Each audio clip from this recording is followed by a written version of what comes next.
What's up, guys? Welcome to the Pornstar channel. Today we're talking about paint. Very special paint that can do this. When you're sick of your car's paint job and you're in a hurry.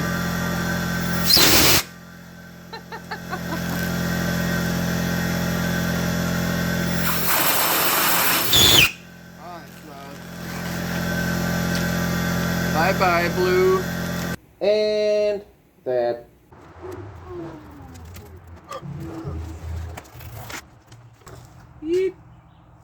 Okay, now that I have your attention, this stuff is RAAIL spherical. So they sell two types of chemicals. They sell a base and they sell top clear. And the top clear is just what you think it is. It's a high gloss clear that you use as a finishing layer if you want a high gloss finish. The base can come in, depending on what's mixed into it. It can be like a primer, it can be your base color, it can be used as a mid coat for any kind of flake or pearl or whatever else you want to spray. There's really no limitations to what you can use the stuff for. It's just like spraying paint, except that when you're done with your paint job and you want to change the color of the car again, you can just peel it off instead of sanding the whole car. So as you can see, I'm spraying Bloo right now.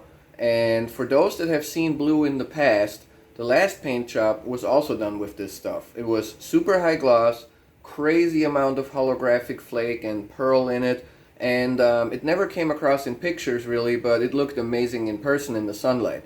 So this time around I'm respraying the car with a flat finish. So I'm just gonna use a bunch of different types of the base coat, and I'm not going to use the top clear.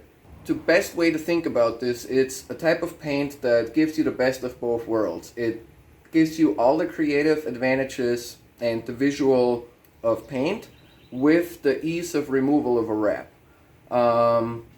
You can buy the base coat set up already for you as primer. They sell it in every color, pearl, whatever you can think of, or you can buy it clear and just mix your own pigment in there, which is what I do. So yeah. I'm gonna, not on the car so much, but on the panels that I painted beforehand, I've prepared a couple videos to show you the steps. And if you guys have questions, then don't be shy. Either contact me on Facebook or comment on the video below. I'm basically doing this because I specifically got asked to. So I hope you guys get something out of this. Enjoy. Alright, so as you can see, we got the garage in paint booth mode. And let's look at what we got here. So, rear bumper of Bloo. That's the same one that I've ran all these years, and like last year I hit a tractor tire and this portion of it like disconnected from the car and flipped over 180 degrees. So there's a big crease here that I could only partially repair, and then here there was a giant rip through that I took care of. There was a hole down there from my bash bar. Over here as well, another hole from the bash bar. Front bumper, so in here this crack is already from like a repair in 2020, so that's still the same touch up. I'm not sure if you can, yep, there you can see it. Over here, this was previously a big tear that was zip tie stitched, and then in 2020 I patched it up, and now I patched it again because a new crack started to form, you know. And over here we have the side skirts. They only have a couple little contact marks that I smoothed out, you know. And yeah, despite some people thinking my cars aren't low, there's a whole bunch of body filler on the bottom corners of the side skirts to build them back up before we spray them. And then these are the rear overs. A little bit of contact marks that I smoothed out, and then a super simplistic little fix here to a crack from contact with another car. So there's your zip tie, and then there is aluminum tape from the back. Like I said, this is nothing fancy, all super basic stuff. So the panels have been wiped down with rubbing alcohol, and now I'm gonna go over them all with a tack cloth, and then we'll spray primer. This is 2 coats of black base, and this is just, you know, basically getting started. I mean, nobody's stopping you from spraying your car satin, flat, whatever you want to call it, black, to me this is always like the base on which I built the rest of the stuff. But man, I just, every time I do it, this just looks awesome. There's like absolutely like no reflection. Yeah, I mean, yeah, there's a shadow obviously, but there's like zero reflection. This is flashed over, and you got to keep in mind this lip is bare polyurethane. Okay, the bumper, well, there's an emblem with whatever material that is. Then there's the bumper with OEM clear. Then basically both corners of the bumper were bare primer, and then in some cases even bare Bondo right there. So you can see how nice and uniform this stuff lays down. It's just amazing. I love spraying this stuff. Now look at the side skirts. Get you a shot down the long way here, like whoop-ah. Batman mode. Yeah, this stuff lays down so nice, it's ridiculous. Here are my completely trashed rear overs, and they look amazing. I mean, yeah, sure, there's a big crack right there, but you know. And then there, all to see those pock marks and stuff. I'm not sure if I can catch that with as little as that reflects, but there's a whole bunch of marks on here that look like somebody held an angle grinder to it, which of course was the tire of a different car, not an angle grinder, but same idea.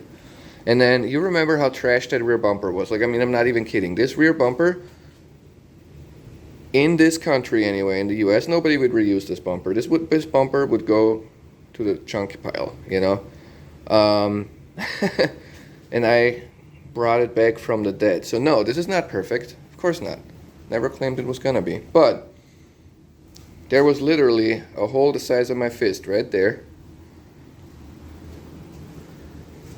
This thing is, you can see this crease here. This is just not gonna come out, you know. Not with the effort I'm willing to put into this project anyway, for a completely fresh down bumper. But from this point over to here, it was ripped in half.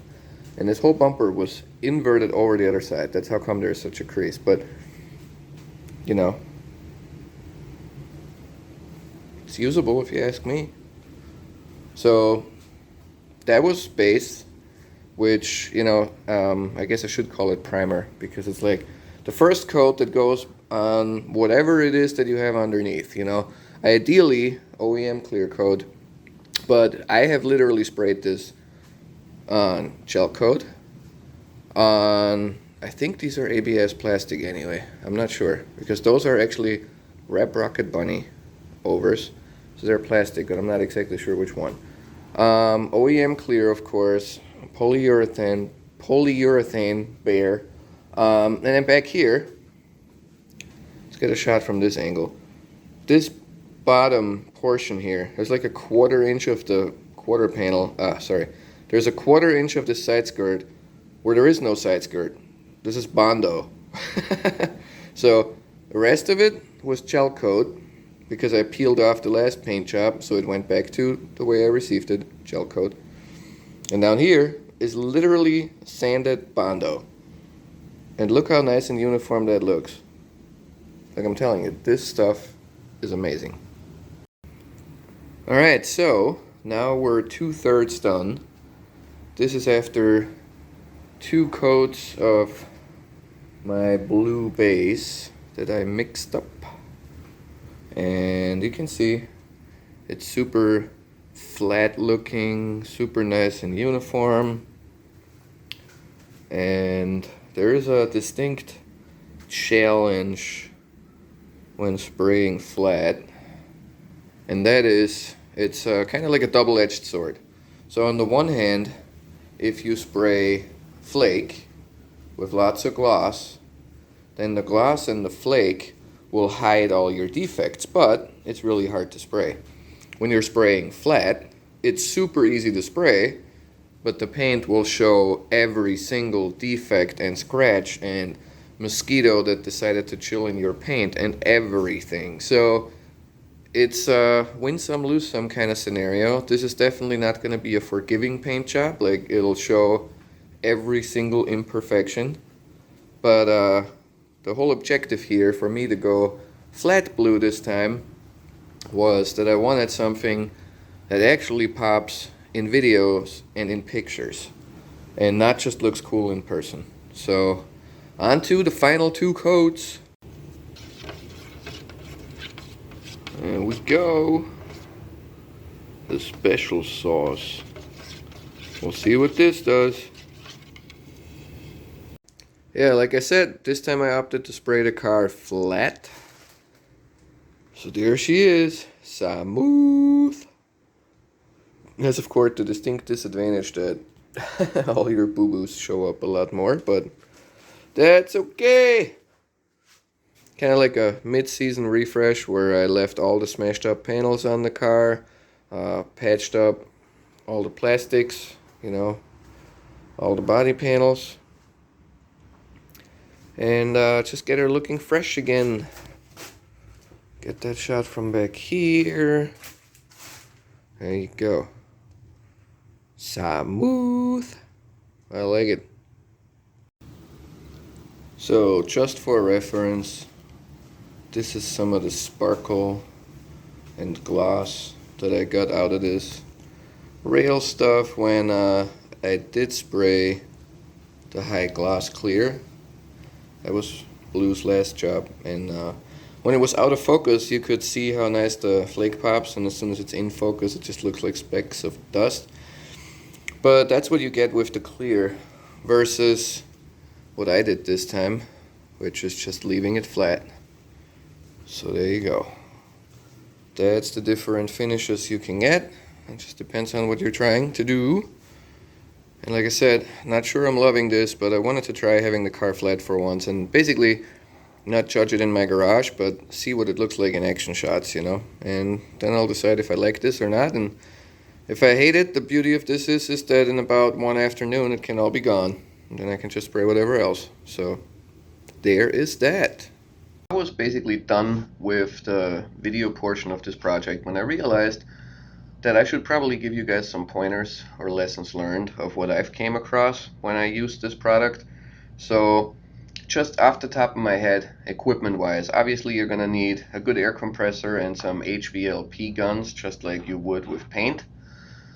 When it comes to the base coat, and that includes every one of those coats that dries to a flat finish, so whether they call it surfacer or primer or base color, a mid coat for flake or a mid coat for pearl, whatever it is, as long as it's that liquid, I have sprayed it through a 1.7 millimeter tip gun, and that has worked out really well for me.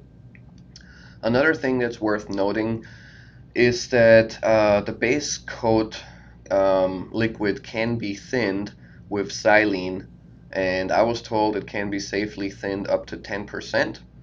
And you may find yourself that you can spray this stuff just the way it comes out of the can, but when you pattern your gun and you're not getting the atomization you're looking for, try thinning it a little bit, and it'll give you way better coverage. So that's something to keep in mind. When it comes to the clear, I use a 1.3 millimeter tip gun to spray the high gloss clear. And with the high gloss clear, the difference that I have observed compared to conventional clear is that the flash over time is way, way, way longer. So you have to be careful, because on the one hand you want to spray it wet so that it has a really high gloss finish, but at the other hand you of course don't want to turn your project into Run City.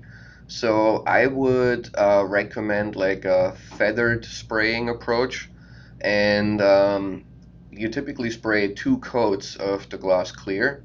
And so before you spray your final coat, I found that I have to wait a lot longer than the recommended time in order to avoid it running on me. So you'll have to experiment with that. I would suggest when you get this stuff, you like shoot some kind of test panel or a swatch or whatever first. But for me personally, spraying in a garage, I'm not spraying in a booth that's temperature controlled. Next time I spray a car, I'm probably going to wait 2, maybe even 3 hours between the 2 top clear coats, which is not according to the manufacturer's recommendations, but that's just based on my personal experience. So, like I said, this stuff is a little different to work with than conventional automotive paint, but to me, it seems like it's working extremely well, and it's so much fun to experiment with because, um, there's really not much lost if you mess up. You can always touch things up, and it's a extremely forgiving process. So there's that.